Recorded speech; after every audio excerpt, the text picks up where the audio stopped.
అవసరమైన నిధులు చెల్లించడం జరుగుతుంది. మా ప్రభుత్వ హామీల్లో మరో ముఖ్యమైన 2 హామీలు గృహజ్యోతి మరియు 500 రూపాయలకే వంట గ్యాస్ సిలిండర్ సరఫరా. గృహజ్యోతి పథకం ద్వారా అర్హులైన వినియోగదారులందరికీ నెలకి 200 యూనిట్లు ఉచిత విద్యుత్తును అందించడానికి మరియు అర్హులైన వినియోగదారులకి 500 రూపాయలకే వంట గ్యాస్ సిలిండర్లు సరఫరా చేసే పథకాలకి మరో ముందడుగు వేశాం. ఫిబ్రవరి 4, 2024 రాష్ట్ర మంత్రివర్గ సమావేశం ఈ పథకాల అమలుకి ఆమోదం తెలిపింది. త్వరలోనే తగిన విధి విధానాలు రూపకల్పన చేసి వాటి ఫలాలను ప్రజలకు అందించడం జరుగుతుంది. మహాలక్ష్మి, రైతు భరోసా, ఇందిరమ్మ ఇళ్ళు, చేయూత, యువ వికాసం హామీల అమలుకు మా ప్రభుత్వం చిత్తశుద్ధితో ఉంది. వాటిని వీలైనంత త్వరలో అమలు చేసే సంకల్పంతో ఉన్నాం.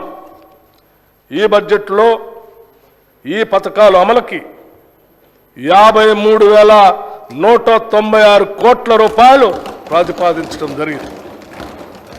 ఈ కేటాయింపు ఒక ప్రాథమిక అంచనా ప్రకారం మాత్రమే చేయటం జరిగింది. హామీలకు సంబంధించిన విధి విధానాలను రూపొందించే పని ఇంకా కొనసాగుతున్నందున అది పూర్తయిన వెంటనే అమలుకు అవసరమైన పూర్తి నిధులు కేటాయిస్తాం. ఎన్నికల ప్రణాళికలో చెప్పిన ప్రతి హామీని నెరవేర్చేందుకు కృతనిశ్చయంతో ఉన్నాం. రైతుల కోసం ప్రకటించిన వరంగల్ డిక్లరేషన్, హైదరాబాద్లో ప్రకటించిన యువ డిక్లరేషన్, చేవెళ్లలో ప్రకటించిన ఎస్సీ ఎస్టీ డిక్లరేషన్, కామారెడ్డిలో ప్రకటించిన బీసీ మైనారిటీ డిక్లరేషన్ అన్నింటినీ ఖచ్చితంగా అమలు చేస్తాం. రాష్ట్రం పారిశ్రామికంగా అభివృద్ధి చెందటం వలన ఎన్నో సమస్యల పరిష్కారం అవుతాయి. లక్షలాది మందికి ఉపాధి అవకాశాలు దొరుకుతాయి. ఉత్పాదకత పెరుగుతుంది. అందుకే తెలంగాణ రాష్ట్రం సత్వర పారిశ్రామిక ప్రగతి సాధించేందుకు అన్ని చర్యలు ప్రారంభించాం. ఈ దిశగానే గౌరవ ముఖ్యమంత్రి శ్రీ రేవంత్ రెడ్డి గారు మరియు మన ఐటీ పరిశ్రమల శాఖ మార్చులు శ్రీ దుద్దిళ్ల శ్రీధర్ బాబు గారు ఇటీవల స్విట్జర్లాండ్లోని దావోస్లో జరిగిన వరల్డ్ ఎకనామిక్ ఫోరం వార్షిక సమావేశంలో పాల్గొన్నారు. మన రాష్ట్రానికి భారీగా పెట్టుబడులు తెచ్చే లక్ష్యంతో పలు పారిశ్రామికవేత్తలతో వరుస సమావేశాలు నిర్వహించారు.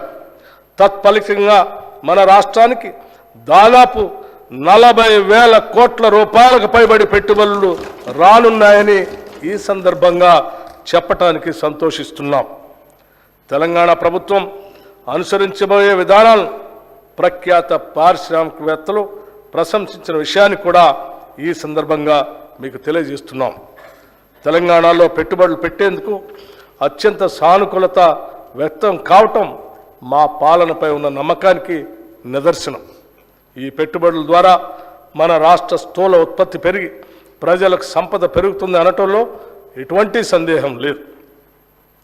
ప్రజలకు ఉపాధి అవకాశాలు కల్పించడంలో చిన్న